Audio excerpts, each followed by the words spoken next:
Behind the Brand takes an inside look at the people in Orange County that are making things happen. From up-and-coming entrepreneurs to the Fortune 500s, we show you how they go about their business. Get behind the brand and meet the innovators with the know-how and vision to succeed in today's Orange County. Stay above it and try to create awesome stuff versus just SEO-laden stuff. And the other thing about Google, you're eventually going to go search my name at Google, Scott Stratten, and 0 results are going to come up because they're just going to remove me from the system. AdSense, it's the ads and blogs, okay? And unless your blog is only information-based and the entire purpose is to make money from AdSense, that's fine.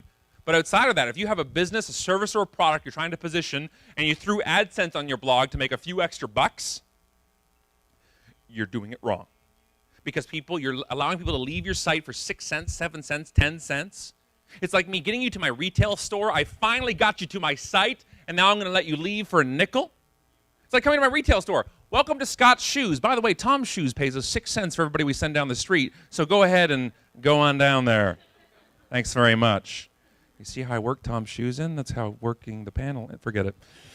That's what we're doing. I have a copywriter friend of mine who had AdSense on her blog. And I said, what are you doing? She goes, well, it's just passive revenue. You're sending them to better copywriters. Her bottom line, her base sale was $1,000 to $2,000, and she was making 11 cents when somebody clicked on this. Really? It's like going out on a date and finding more attractive people and saying, he's better. And he gives me a nickel. I think it's called a pimp. I don't know what that would be. Sorry. And then we start annoying people. This is why I created Unmarketing. Out of pure anger. I don't know if you can tell. I get emotional about things. And I created Unmarketing out of anger. I wrote the book out of anger. Why? Because we think it's acceptable to piss people off to sell to them. And I find it unacceptable. I find it unacceptable you call me in the middle of my dinner. I find it unacceptable you try to get around certain rules and laws so you can pop something into my face online. I find it irresponsible to waste trees to send me mail I never asked for, and you're getting a 0.01% return on your direct mail, but you're still killing trees 99.99% of the time. That was a good rant. I'm sorry. I'm emotional there. And it's like this. It's the pop-up. I was leaving a real estate, a friend of mine's real estate info site. I was leaving it, and this popped up. And he said, no, Scott, it's a hover-in. If it pops into my screen, it's a pop-up. There's like 7 pop-up blockers on my browser. It still made it in. It's like that little weasel gets into the party. You don't want it to come in there. And this thing pops up. Wait! Can you believe this? And you know they're serious because it's all capped. The product you were just looking at for $97.99 is now only $59.95. That's over $37 you were about to spend. Order now, all capped. But you have to order it right now. Popping up is like when somebody walks into your store and like, pooh! We have a sale on shoes. $5. So I say no thanks, I click away. Wait! Sweet fancy Moses, we've lost our mind. The same thing you were just looking at is 58% off now. What happened? I don't know. It's only $39.95. So now the person's walking out of the store and you throw a shoe at the guy. When you get off the ground, we have a bigger discount to come back into, please. This is called desperation marketing. And somebody said to me, well, Scott, it works. They're leaving anyways. It works. What? It's the same argument I hear about cold calling. It works. You know what works? I could punch every one of you in the face right now. One of you would buy from me to stop me from punching you in the face again. That does not make assault good marketing. Makes sense? Works is subjective. Now, I was hoping if I clicked away, it would go one more time. It didn't. I was hoping for like 99% off, or we'll pay you $1 to take this thing. Please, supplies are limited. It's an ebook. It can't be limited. It's digital. We have things like this. We have it like CAPTCHAs. You know, the good old CAPTCHAs, usually for comment moderation in blogs. This was for buying a product. Talk about the sales cycle. I'm ready to buy, baby. Credit card out, here we go. We have to prove that you're not a robot spammer, which I picture like the Terminator with ham in his hands. I have above 20/20 vision.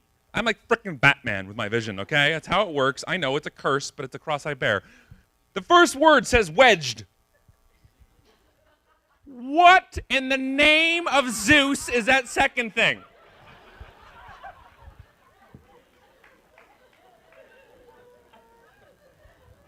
These are high-def TVs. I can't. It's like a 400-inch TV, and I still can't tell what it is. It looks like a drunken bat or an ink blot test. And if you click on audio, it says wedged. How do you spell PFFFFT? We're hindering 99% of our audience to stop the 1%. It's ridiculous. It's ridiculous. And this is what we do. I couldn't breathe. Screenshot. I got to go. I'm going to pee my pants. And I had to take a screenshot and walk away. This is what kills blogs to me the most, is moderating comments. Now, some of the bigger companies and the bigger sites and the more kind of sensitive sites, you need to moderate because things can get out of hand very quickly. I understand this. But for most of our blogs in this room, moderating comments hurts the spread. Okay, so that's what I mean. Your engagement is waiting moderation. That if I get evoked emotionally enough to comment on your blog, that's pretty good. For me, my average of comments on my blog is 2 to 4%. That's a very small part of people, but I average 100 comments a post. Now, when people come there and say, you know what, damn it, he's written something so good, I gotta say, or he's such an idiot, I've gotta say something. Either way, I'm happy with. As long as you have some emotion I got going. And you comment, and you click, and it says, your comment's in the queue. Your comment's awaiting moderation. What do you do? And then you know what I do? I leave. And I'm like, well, when it's moderated, I'll go spread it. So I deny sharing it. I won't share it till my comment's up there because I wanted to add to it. And then I never hear back. And you're gone. Well, you'll come back. No, you won't. It's gone. That's why they're like, well, I get spam too, Scott. I need it. You need 2 things in your world, 2 free things. I use Askimet, A-S-K-I-M-E-T. It's a plugin for WordPress. That stops every single spam except for one in my year and a half of blogging. And I use Discuss.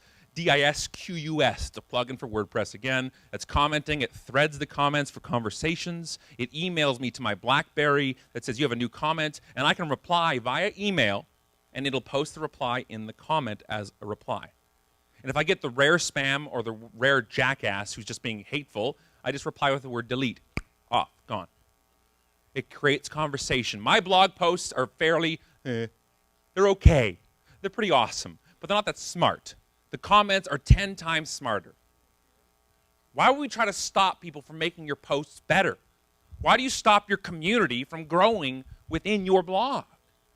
We should have to look at it and say, why are we doing these things? And here's my biggest beef with social media, other than the fact that I can't stand the term social media. Because we think the term media, we think push. We think it's push message. Social media is not a new way to send out crappy advertising. It's not a new marketing tool. Social media can be marketing, sales, human resources, customer service. It goes across every silo in your company. I just rather call it talking. I just rather call it conversation.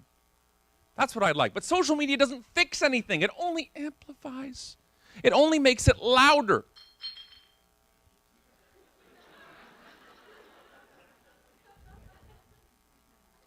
Tweet that. You'll keep knocking bottles over. Good time. It doesn't change anything. If your product or service sucks, social media just makes it suck harder. Only for some of you can tweet that because it has a half-off word in it. It doesn't change it. I used to always think everybody needs to be on Twitter. I'm wrong. I'm wrong. If you don't have time, don't be there. If you hate people, don't be there. Bad place to be if you always say, if it wasn't for our clients, we'd get more work done. If you're a jackass, stay out of Twitter. Not a good place to be. It doesn't fix things. It only amplifies them. It's an incredible tool. It's an incredible thing, but it doesn't fix anything. If you believe that business is built on relationships, make building them your business. That's what I do. I am the CR-frickin-O of my company. I'm the Chief Relationship Officer of Unmarketing. It's what I do. I truly believe that people do business with people they know, like, and trust. Yes? I didn't make that up. That's not new. That's called human relations. That's called being human. It's forever, as old as people have been around. This is true. Why are we ignoring it? And if social media can increase these things for you, then why aren't you doing it? And this is what happens. We become overthinkers. We think too much about stuff. People do business for these 3 reasons. What are you doing to increase it? Simple. Simple statement of fact. Shouldn't be too hard. And for me, I had to figure out where was I going to grow my following. For me, I had to figure out where it was going to go because like everybody else, I have a limited amount of time. And I knew I wanted to be on Twitter, I wanted to have a blog, I wanted to be on LinkedIn and Facebook. So I started growing them, but I had to grow them one at a time. Because with taking a platform, we only have a little amount of time. So I picked Twitter because it was the lowest barrier to engagement. I could get on there and just start talking. That's it. I didn't have to approve you as a friend and take me back to like bad repressed memories of high school. By the way, you can add me on Facebook because I accept mostly everybody's because it makes up for my lack of popularity in high school. But please don't invite me to your women's only networking event in Atlanta tomorrow when I live in Toronto and I'm a dude. That's my only deal. That's all I want. And please stop inviting me to weight loss seminars. Do you get these too? Do you get them? My best friends, my BFFs who I have lockets with would never invite me to these things. It's like walking up to somebody at the party and saying, hey, I'm Jeff. Hey, I'm Mary. Hey, you want to come to a weight loss thing tomorrow? If you wouldn't do it at a live networking event, don't do it in social media. It's a simple rule you should live by. So this is how it really rolled out. Twitter became my platform. The blog started to grow. LinkedIn, I tried it, but I couldn't stand it. I gave each a chance. And Facebook, I'm starting to grow more now. But I had to pick a platform. So like I said, Twitter was the first one. Here's my tweets. You can have your own graph made. Just go to tweetstats.com. It's free. I have no stock in them. You can get a graph like this, and it'll show you how many tweets you've done. So take a guess where I started to see some results on Twitter. Made it easy, class. Easy for it's a rhetorical question. Don't worry. I joined in April 08, and I joined it like everybody else did. My first thought was pretty much, this is stupid. Jeff says, I just had tuna for lunch. Well, whip-de-frickin-do. You just had tuna. That's not changing my business model at all. Stop the production lines. Jeff had tuna. We need to rethink the whole automotive industry here. And we need more beer. Because we barely kick them over. So I did it for nothing. I just kind of dabbled in the whole thing for 8 months. And then January 1st, 09, I said, I'm going to give it 30 days. I didn't want to be that marketing consultant who just brushed something off because they don't use it and they're everywhere. I said, 30 days. You got me for 30 days. And I literally lived on Twitter for 30 days. 7,000 tweets. And people are like, holy, what's wrong with you? I'm like, I wanted to build a platform. It's called work. It happens. It takes effort. Social media doesn't change the fact that relationships take time. A lot of time. So I wanted to build them. I wanted to be on there so much that if I wasn't there for a day, people would call the cops. I wanted to be the presence on Twitter. And I went from 1,200 followers at the start of the month to 10,000. Companies love the 10,000 number. They hate the 7,000. Can we just have this without this? No. Get out of my Twitter pool. You'd probably pee in it anyways and complain about the temperature. Those two are related. So you've got to be careful in what you do. It's simply effort. That's all it was. What's your secret, Scott? There isn't any. Except there is a couple tweaks and things I did. This is the most important thing I could tell you tonight. You want behind the curtain?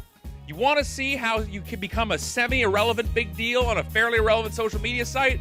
This, children,